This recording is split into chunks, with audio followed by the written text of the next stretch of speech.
Welcome back to another episode of Learn Dota. This week we're going over hero manipulation, or how to get more advantage out of your hero by using tips and tricks. Thanks again to Red Bull and the Patreon supporters for making the series possible. One thing you'll get very used to the more you play Dota is your favorite hero's attack animation and attack speed. You know how long it takes to swing your axe forward to get last hits since you've been practicing. But even though you got that last hit, there's more to do. First off, you want to cancel your backswing animation. When a hero or unit in Dota 2 attacks, partway through their attack animation, there's an attack point. That means the time when the axe you throw has left your hand. But after you release, you still follow through swinging your arm forwards, and that's called the backswing. Backswings are worthless because your hero has already thrown your attack, and it'd be better to spend your time doing something else, even if backswings are typically fractions of seconds. In Juggernaut's case, his attack point is 0.33 seconds, with a massive backswing of 0.84 seconds. That means if you don't cancel his backswing, your hero is standing still after attacking for a massive 0.84 seconds. To cancel a backswing, you need to issue a new command to the hero. The most obvious is a move command so that you can spend slightly more time moving between each attack. From now on, and for the rest of your Dota games, you should be moving between each attack because you can. If you're in the jungle auto-attacking creeps, then moving isn't a big deal because you'll be at that camp for a while. But if you're fighting enemy heroes, movement between attacks is mandatory.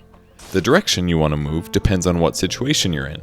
For example, if the enemy's weaker than you and you think you can kill them, then you want to move to where their safe point is, like a tower. They'll realize they're in trouble, they'll start running to the tower, and you're already heading them off. Moving between attacks like this is called attack moving, and it's extremely important because it increases the amount of attacks that you'll get on a target. Let's compare the difference between a Juggernaut who doesn't attack move to a Juggernaut who does attack move. We'll count the number of attacks over the same distance. This is a Juggernaut who is auto-attacking their target.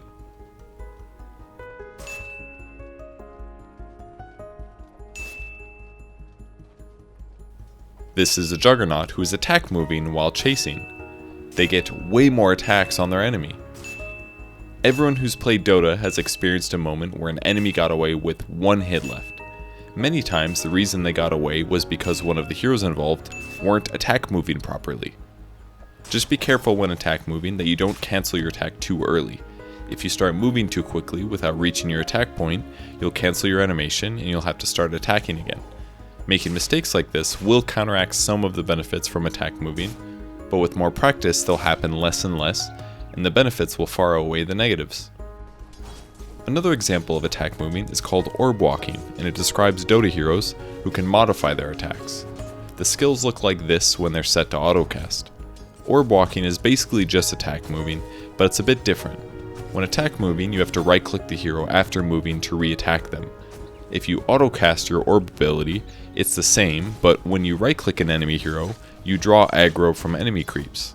If you instead manually cast the ability by pressing the hotkey, you afterwards left-click to select a target for the ability. If you cast the ability this way, you don't draw aggro with a right-click, and your orb walking can be abused. Want other ideas for stuff to do between attacking since you can't attack? How about cast spells? In fact, if you want to do the maximum amount of damage possible in a short duration, the best move is to attack first, then cast a spell while your attack is cooling down. That's assuming your enemy isn't running for the hills already. Over the course of a few seconds, this will result in an extra attack, which might make the difference in getting a kill. If you have multiple spells to cast, space them out evenly between your attacks to maximize the short-term damage. However, if you're up against a slippery opponent who can go invisible or jump away quickly, a faster disable is often better. When casting spells, they also have cast points and backswings. Like attacking, it's really important that you cancel the backswings with movement, or another spell that you want to cast. We can easily show you the difference by using the shift key to shift queue up your spells. The next spell in the queue only gets cast when the first finishes, backswing and all. Skywrath Mage has notoriously long spell backswings and very short cast points, so you can actually cast all of your spells rapidly if you spam them out one after another. Even something small like cancelling the backswing on a Shadow Fiend ultimate might make the difference. You can use that extra time to start attacking earlier. Maybe it'll make the difference when you're fighting a hero to the death, or perhaps that gets you out of danger just in time. In this way, Dota becomes a battle of inches that lets the better mechanically skilled player gain inches constantly. Eventually, those inches get turned into extra gold from last hits, or a kill on an enemy hero. Now you might be wondering what happens to your hero when your attack animation or spell animation gets interrupted before the attack or cast point.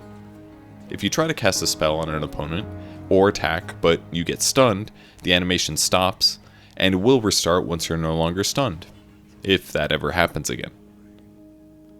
But it's not always just stuns that interrupt you. It could be enemies walking uphill as you're trying to attack the target. When chasing uphill like this, you have to guess if you can finish your animation before they get to the high ground. If not, you wasted time animating only for it to be cancelled, and now your enemy is a little farther away. This also applies to juking around trees. If your animation won't finish in time, then you're wasting time.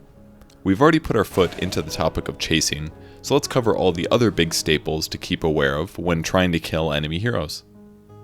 Because disables are limited by your mana, cooldown, and their duration, it's generally a good idea to not waste time stacking disables. For example, if I can stun the enemy for 2.6 seconds, it's almost never a good idea to also hex them for 2.5 seconds at the same time. Instead, wait until the first disable has almost finished, and use your second disable as the disable bar is almost extinguished. This means that the enemy is disabled for about 5 seconds, can barely move for the duration, can't attack or cast spells on you, and gives you plenty of time to attack move if needed.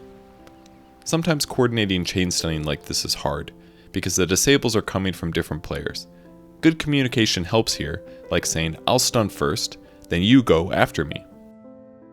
But it's not always stuns either, it could be slows. On Crystal Maiden, for example, her Crystal Nova slows enemies for 4.5 seconds. If you're chasing a hero a long distance, it's probably best that you don't also use Frostbite, which prevents movement, for the same duration. Sometimes it might be important to throw both abilities out as fast as possible if you want to try and burst your opponent down quickly, but with chasing in mind, don't stack your disables. Then you're getting damage from the spell, and extra damage because they have to spend time running away. Another great way to help guarantee an enemy is prevented from escaping is by body blocking them. Sometimes in a gank you don't have enough disable or movement speed to kill the enemy before they reach the tower, but what you do have is allies. What you can do is have one of your players body block the enemy to make their retreat to the tower slower. This is pretty much the same as body blocking creep waves, just against a player. If one of you blocks like this while the other attack moves, then you'll be able to get far more attacks on them before they reach the tower. In many cases, you can slow their movement speed to a crawl if done right. On heroes like Purge or Clockwork, this is even better since they have abilities that damage nearby enemies, so even if you're body blocking like this, you'll still be contributing damage as well. We've covered a lot about how to kill enemies, but how do you escape ones that are using some of these tricks on you? The ace up your sleeve should always be your teleport scroll. If your enemies can't stun you or interrupt your channeled item, then you can always teleport out if you're in danger, as long as they can't kill you in those 3 seconds. The hard part is knowing when you're going to die ahead of time. Against some obvious abilities like Rupture, teleporting works out since you can't usually outrun a Bloodseeker. If you carry a teleport against him, you'll have an easy solution. Did a Lycan just use his ultimate because he's about to run you down? Start your teleport immediately and get out of there. Even if an enemy has a stun, you can sometimes wait until after they cast it to start your teleport. Many players will use their stun when initiating a gank, so if you know that they're limited on stuns, you can sometimes start teleporting to your fountain immediately after the stun lands. There are tons of ways that teleports can save you, but probably the most significant is while juking. Juking is super common in Dota 2, and the purpose is to confuse your enemies on your current position, and also make it difficult for them to attack you directly or cast spells on you. Juking works best when it can be done to buy time for yourself to do something like teleport, even if the enemy might have a stun. If you have a little distance between yourself and your opponent, you could wait until after you reach high ground to start your teleport. By the time your enemy walks uphill to have vision of you, it'll be too late for them to interrupt the teleport. If your enemy is too close to you to teleport, you can try and gain some separation from them first.